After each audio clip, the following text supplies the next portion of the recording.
ഓരോ മണ്ഡലം കൃത്യമായിട്ടൊരു ക്രമമൊന്നുമില്ലാതെ ആയതുകൊണ്ട് 35 വീതം ആയതുകൊണ്ട് ഈ പ്രേക്ഷകർക്ക് രാഷ്ട്രീയം നോക്കിയിരിക്കുന്നവർക്ക് ഇതെല്ലാം അറിയാൻ നോക്കിയിരിക്കുന്നവർക്ക് ഓരോ ജില്ലയിലും എന്ത് സംഭവിച്ചു, ഓരോ ജില്ലയിലും എത്ര വീതം ആണ് നമ്മുടെ ഈ കോർ അഭിപ്രായ സർവേയിൽ നിന്ന് നമുക്ക് ലഭിച്ചത് എന്നുള്ളത് നോക്കണം. ഓരോ ജില്ലയിൽ നിന്ന് എങ്ങനെയാണ് ഇപ്പോൾ നിലവിലെ അത് ടൈറ്റ് ഫൈറ്റ് അടക്കം ജില്ലകളിലെ സീറ്റ് നില നമുക്ക് നോക്കാം. അപ്പോൾ വടക്കൻ കേരളത്തിൽ നിന്ന് തുടങ്ങിയാലോ? യെസ്. കാസർഗോഡ് എന്താണ് കാസർഗോഡ് പ്രൊജക്ഷൻ? കാസർഗോഡ് ജില്ലയിൽ 5 സീറ്റുകളാണുള്ളത്, 5 മണ്ഡലങ്ങളാണുള്ളത്. ആ 5 മണ്ഡലങ്ങളിൽ എങ്ങനെയാണ് സീറ്റ് നില എന്ന് നമുക്ക് ഒന്ന് പരിശോധിച്ചാൽ 3-2-0 എന്നുള്ളതാണ്. അതായത് 3 LDF, 2 UDF, NDAക്ക് സീറ്റ് ഇല്ല. പക്ഷെ ഒരിടത്ത് മഞ്ചേശ്വരത്ത് ടൈറ്റ് ഫൈറ്റ് അല്ല. മഞ്ചേശ്വരത്ത് യുഡിഎഫിന് നേരിയ മുൻതൂക്കമാണ്. ഓക്കെ, 3-2. അടുത്തത് കണ്ണൂർ വരട്ടെ. കണ്ണൂർ എന്താണ് സ്ഥിതി എന്ന് നോക്കാം. കണ്ണൂരിൽ 8-1-2, 8 LDF, 1 ഉറപ്പായിട്ടും UDF. അത് ഇരിക്കൂറാണ്. 2 ടൈറ്റ് ഫൈറ്റ്. കണ്ണൂരും പേരാവൂരും ടൈറ്റ് ഫൈറ്റ്. അപ്പൊ 8-1-2 ടൈറ്റ് ഫൈറ്റ് എന്നുള്ളതാണ് കണ്ണൂരിന്റെ. Wayanad 2-1, 2 UDF, 1 LDF. കൽപ്പറ്റയിലും ബത്തേരിയിലും കോഴിക്കോടിന്റെ സ്ക്രീൻ നോക്കൂ. കോഴിക്കോട് LDFന് വലിയ മുൻതൂക്കമുണ്ടായിരുന്ന ജില്ല. 13 സീറ്റിൽ 7 LDF, 5 UDF, 1 ടൈറ്റ് ഫൈറ്റ് എന്ന നിലയിലേക്ക് കാര്യങ്ങൾ മാറി വരുന്നു. വടകരയിൽ ടൈറ്റ് ഫൈറ്റ്. മലപ്പുറം 16-ൽ 15 UDF നേടും എന്നുള്ളതാണ് പ്രൊജക്ഷൻ. ഒരിടത്ത് പൊന്നാനിയിൽ മാത്രം LDFന് മുൻതൂക്കമുണ്ട്. മലപ്പുറത്ത് വലിയ UDF തരംഗം എന്ന് ഈ സർവേ അട്ടിവരയിടുന്നു. 15-1 എന്നുള്ളതാണ് ഇവിടെ കോർ നൽകുന്ന പ്രൊജക്ഷൻ. പാലക്കാട് 12 സീറ്റിൽ 8 LDF, 3 UDF, 1 ടൈറ്റ് ഫൈറ്റ്. ഒരിടത്ത് ടൈറ്റ് ഫൈറ്റ്, ഒരിടത്ത് അട്ടിമറി വിജയം. അത് ചിറ്റൂരിൽ സുമേഷ് അച്യുതൻ ജയിക്കുമെന്ന് സാധ്യത. അതായത് പാലക്കാട് പിന്നെയും LDF പിടിച്ചു നിൽക്കുന്നു എന്ന് വേണമെങ്കിൽ പറയാം. 8-3 എന്ന നിലയിൽ LDFന് മികച്ച മുൻതൂക്കം പാലക്കാട് ജില്ലയിലുണ്ട്. തൃശ്ശൂരിൽ 13-ൽ 10 LDF, 3 UDF. തൃശ്ശൂരാണ് കൂടുതൽ മെച്ചമായ, അല്ലെങ്കിൽ നിലവിലുള്ളതിൽ വെച്ചിട്ട് മെച്ചമായ ഒരു പ്രകടനം LDF നടത്തി. 2 അട്ടിമറികൾ, ഒന്ന് മണലൂരാണ്, മറ്റൊന്ന് തൃശ്ശൂരാണ്. അപ്പൊ ചാലക്കുടിക്ക് പുറമെ മണലൂരും തൃശ്ശൂരും കൂടി UDF തിരിച്ചു പിടിക്കുന്നുണ്ട്. അടുത്തത് എറണാകുളം 14-ൽ 11 UDF, 3 മാത്രമാണ് LDF. സ്വീപ്പിന് സമാനമായ സാഹചര്യം. 14-ൽ 11 എറണാകുളത്ത് UDFന്. 2 സീറ്റുകൾ നഷ്ടപ്പെടുന്ന CPMന് എറണാകുളത്ത്, കോതമംഗലവും കുന്നത്തുനാടും.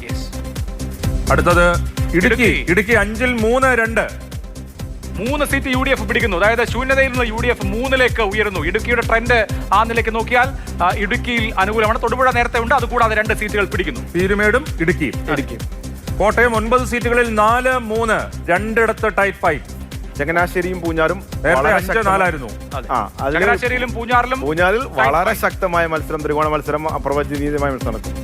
അടുത്ത ജില്ല ആലപ്പുഴ 9-ൽ 6-3.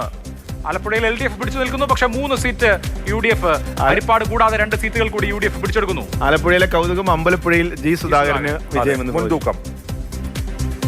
പത്തനംതിട്ട 5-ൽ 5 LDF ആയിരുന്നു. പക്ഷെ ഇത്തവണ അത് മാറുന്നു. ഇക്വേഷൻ 2-2-1. അതില് തിരുവല്ലയും അടൂരും UDF തിരിച്ചു പിടിക്കുന്നു. അതുപോലെ തന്നെ ശക്തമായ മത്സരം, മന്ത്രി വീണ ജോർജ് ശക്തമായ മത്സരം നേരിടും. കൊല്ലത്ത് 11 സീറ്റുകളാണുള്ളത്. അത് 6-5. കൊല്ലത്ത് ഇടതുമുന്നണിക്ക് നഷ്ടമാണ്. അതെ, 5 സീറ്റുകൾ വരെ, കൊല്ലം ജില്ലയിൽ 5 സീറ്റുകൾ വരെ UDF പിടിക്കുന്നു. അത് UDFന് വലിയ ആശ്വാസകരമാണ്. തെക്കൻ കേരളത്തിൽ +4. കഴിഞ്ഞ 3 തെരഞ്ഞെടുപ്പുകളായി UDFന് ശനിദശയായിരുന്നെങ്കിൽ കൊല്ലത്ത് 5 സീറ്റ് വരെ UDF അധികം നേടാം. വളരെ തിരുവനന്തപുരത്ത് നോക്കൂ, 14-ൽ 6 LDF, 3 UDF, 5 ടൈറ്റ് ഫൈറ്റ് എന്ന നിലയിലേക്ക്. 5 ടൈറ്റ് ഫൈറ്റ് എന്നുള്ളതാണ് ഒരു പക്ഷേ ഭരണം തീരുമാനിക്കുന്നതിൽ മുഖ്യ പങ്ക് തിരുവനന്തപുരം ജില്ലയും. വളരെ നേരിയ മാർജിൻ. നമ്മൾ LDFന് അവിടെ തിരുവമ്പാടി, കൊയിലാണ്ടി, അതുപോലെ നോർത്ത് 3 നേരിയ മാർജിനിൽ കിടക്കുന്ന മണ്ഡലങ്ങൾ കോഴിക്കോടാണ്.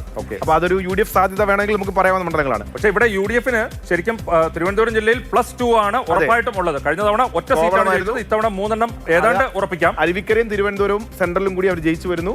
5 ടൈറ്റ് ഫൈറ്റ് നടക്കുന്നു. അത് കഴക്കൂട്ടത്ത് BJPയും LDFും തമ്മിൽ നടക്കുന്നു. നേമത്തും BJPയും LDFും തമ്മിൽ നടക്കുന്നു. നെയ്യാറ്റിൻകരയിൽ വളരെ ക്ലോസ് മത്സരം നടക്കുന്നു. വട്ടിയൂർക്കാവ് മറ്റൊരു ടൈറ്റ് ഫൈറ്റ് മത്സരം നടക്കുന്നു. അപ്പൊ കോഴിക്കോടും തിരുവനന്തപുരവും വളരെ നിർണായകവും. കൊല്ലത്ത് UDFന് കാര്യമായ മെച്ചം ഉണ്ടായിട്ടുണ്ട്. 14-ൽ 13 തിരുവനന്തപുരത്ത് LDFനായിരുന്നു. അവിടെ നിന്ന് കാര്യമായ മാറ്റം സംഭവിക്കുന്നു. കൊല്ലത്ത് 5 സീറ്റ് വരെ UDF ഉറപ്പായും ജയിക്കുന്ന സാഹചര്യം വരുന്നു. കോഴിക്കോട് ജില്ലയിൽ UDF സീറ്റ് വർദ്ധിപ്പിക്കുന്നു. അങ്ങനെ ഇതൊരു മൊത്തത്തിൽ ടൈറ്റ് ഫൈറ്റിലേക്ക് നീങ്ങുന്ന കാഴ്ച. പക്ഷേ അഖിൽ, എന്നാലും ഒരു നിലവിലെ ട്രെൻഡ് അനുസരിച്ച് ഇത് നിങ്ങൾ 23 മുതൽ 30 തീയതി വരെ ശേഖരിച്ച സാമ്പിളാണ്. എങ്കിൽ പോലും നിലവിലെ അന്നത്തെ ഒരു ട്രെൻഡ് അനുസരിച്ച് LDF അല്പം മുന്നിലാണ് എന്ന് പറയാമോ? LDF അല്പം മുന്നിലാണ് നിലവിലത്തെ ട്രെൻഡ്. അതിലൊരു ഘടകം ഇപ്പം നമ്മൾ നോക്കുമ്പോൾ ഭരണവിരുദ്ധ വികാരമില്ല. സർക്കാരിനെതിരെ ഭരണവിരുദ്ധ വികാരം ഉണ്ട്. ഇവർക്ക് ഇത്രയും സീറ്റുകളൊക്കെ അത് ഭരണമാറ്റ വികാരമാണ് ഈ സീറ്റ് അനുകൂലം. ഞാൻ അതിലേക്ക് വരുന്നത്. ഭരണവിരുദ്ധ വികാരം എന്ന് പറഞ്ഞാൽ ഭരിക്കുന്ന സർക്കാരിനെതിരെ ഭരണം പോരാ, അല്ലെ അഴിമതി, സ്വജനപക്ഷപാതം, മന്ത്രിമാർക്കെതിരെയുള്ള ആക്ഷേപം, അങ്ങനത്തെ വിഷയങ്ങളല്ല.